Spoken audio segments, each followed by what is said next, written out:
J'avais une question qui, pour moi, m'intrigue énormément. C'est comment faites-vous pour coucher vos premières lignes, que vous avez un rituel pour commencer à écrire dans une journée, parce que vraiment, c'est toujours difficile de commencer une activité artistique et de trouver l'inspiration. Et j'aimerais connaître un peu vos processus, vos petits secrets d'écriture là-dessus.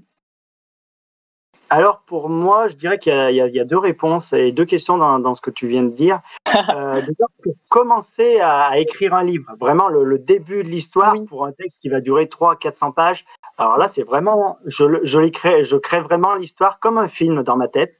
Moi, je fonctionne vraiment au niveau des images et c'est pour ça que dans mes écrits, en fait, ils sont très détaillés. Niniel, qui a commencé à lire le mien, pourrait le dire. Et c'est très, très détaillé au niveau des combats, de tout. Et parce que je visualise d'abord intégralement toutes les scènes. Et du coup, c'est après, en fait, quand je vais écrire, je vais raconter ce que je vois dans ma tête. Je vais raconter l'histoire que je crée et les dialogues, je les ai déjà faits.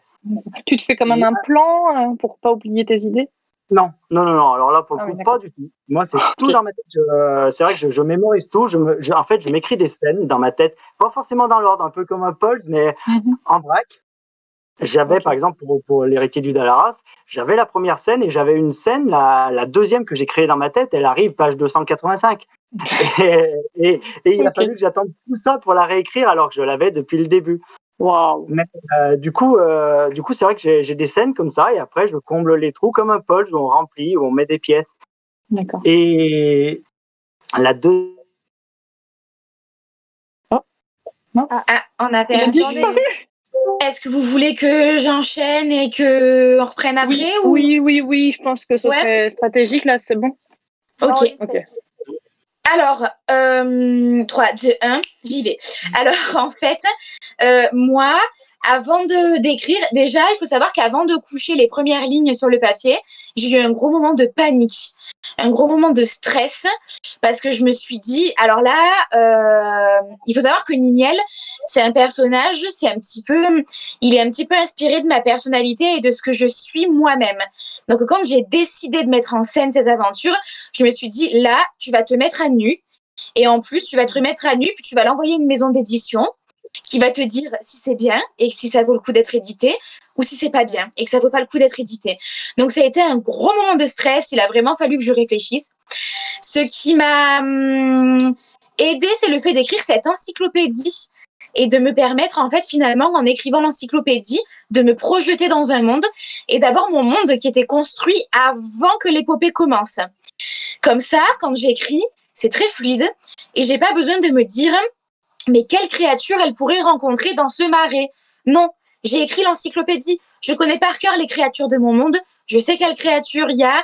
Je sais comment. Et du coup, ça me permet d'avoir des moments d'écriture très fluides et très plaisants parce que j'ai pas de coupure où je dois faire des recherches et tout. Il y a tout qui s'aligne, il y a tout qui est fluide. Et par contre, moi, je fonctionne avec un plan. C'est vrai que je suis infirmière dans la vie quotidienne et je suis un petit peu une psychotique de l'organisation. Donc, du coup, j'ai vraiment fait un plan, début de l'histoire, rebondissement, fiche personnage, fin. D'ailleurs, je connais déjà la fin. Ouverture, possibilité d'ouverture. Voilà, vraiment, j'ai vraiment fait un plan très détaillé et qui me permet déjà de savoir à l'avance combien de tomes j'aurai au final dans la saga. Et ça me permet également de répartir un certain nombre de pages pour être sûre que chacun de mes tomes ait à peu près le même nombre de pages. Enfin, vraiment, c'est assez compliqué et je voulais vraiment régler ces détails-là avant de me lancer dans l'écriture parce que déjà que c'était un petit peu un stress pour moi. Alors, il faut savoir que j'ai déjà un tempérament un petit peu stressé. Déjà que c'était un peu un stress pour moi, j'ai préféré vraiment m'y prendre comme ça. D'abord, l'encyclopédie. Mon monde, il était posé, il était calé, l'écriture serait fluide.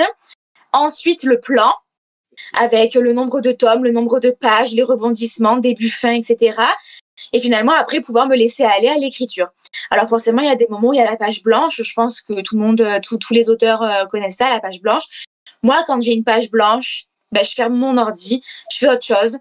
Alors en ce moment, j'ai traversé un petit moment de page blanche pendant 2-3 jours. Je me suis concentrée à faire des petits tutoriels pour ma fille à naître, pour faire autre chose, des trucs manuels, etc. Et puis l'inspiration est revenue d'elle-même, en fait. C'est parfois en faisant des pauses et en se laissant respirer. Puis parfois en relisant mon encyclopédie aussi, pourquoi pas, ou en écoutant des playlists ou des choses comme ça. Ça permet de retrouver l'inspiration et de réouvrir l'ordinateur et d'arriver à écrire des chapitres et des chapitres. Et puis, il y a des jours où je vais m'y mettre et puis je vais tellement être à bloc d'inspiration que je vais pas décrocher de l'ordi de toute la journée, quoi. Wow. Voilà. Du coup, je te rends la parole, LR, parce que j'ai enchaîné. Du coup, voilà. Bien fait. J'en étais où? Je sais plus.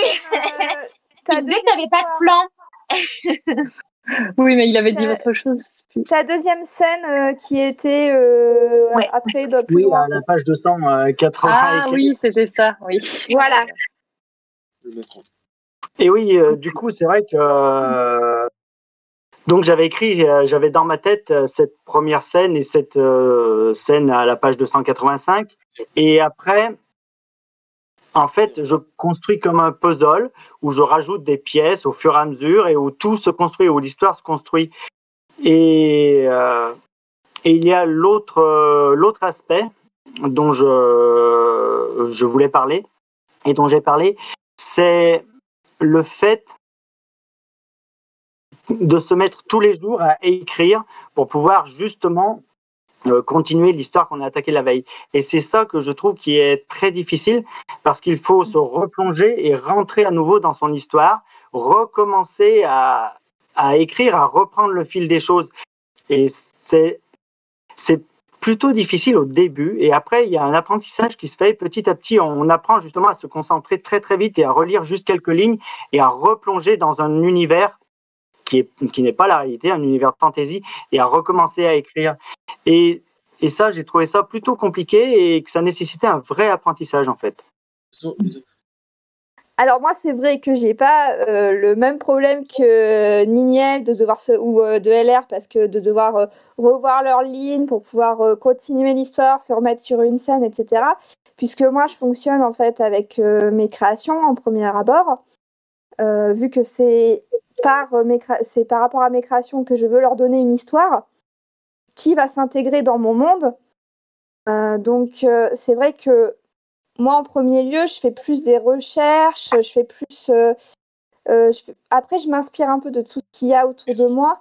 Et franchement, je peux écrire partout. C'est-à-dire que des fois, je vais prendre un mouchoir et écrire parce que j'ai une idée qui va me venir. Donc, en fait, les premières lignes, elles peuvent être écrites sur tout et n'importe quoi, sur tout support. Après, c'est vrai que j'ai créé mon personnage depuis un bon moment. J'ai fait une fiche perso. Qui fait énormément de pages d'ailleurs. Parce que je me suis dit, j'anticipe un peu la suite. C'est pas un personnage que je veux bâcler. C'est ce que je veux faire juste pendant 1 an. Déjà, ça fait déjà 2 ans. Voilà. Et puis, bah voilà, c'est vraiment... je pense que j'ai vraiment une plus grande facilité vu que je fais que des petits textes courts.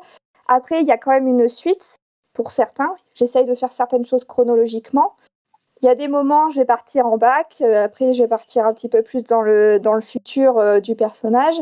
Mais voilà, je pense du coup, c'est vraiment... c'est différent que d'écrire toute une saga de je ne sais pas combien de pages. Et c'est vrai que, vu que je fais des shootings photos en même temps, j'imagine les scènes. Et je peux imaginer parfois la suite aussi, ou même, et puis écrire en fait. Donc, en fait, ça varie vraiment, ça varie. Je peux commencer par écrire d'abord le texte, comme je peux commencer par faire la tenue et écrire après. D'accord, très bien. Je sais pas si... En fait, c'est des histoires courtes, c'est ça, sur ton personnage? C'est ça. En fait, je fais mes créations. Je fais mes créations vestimentaires, mes costumes, et je veux leur donner vie. Et donc, mon personnage, à ce moment-là, rentre en scène. Et donc, après, sur les réseaux sociaux, je fais des histoires illustrées. Oh, ok, très bien.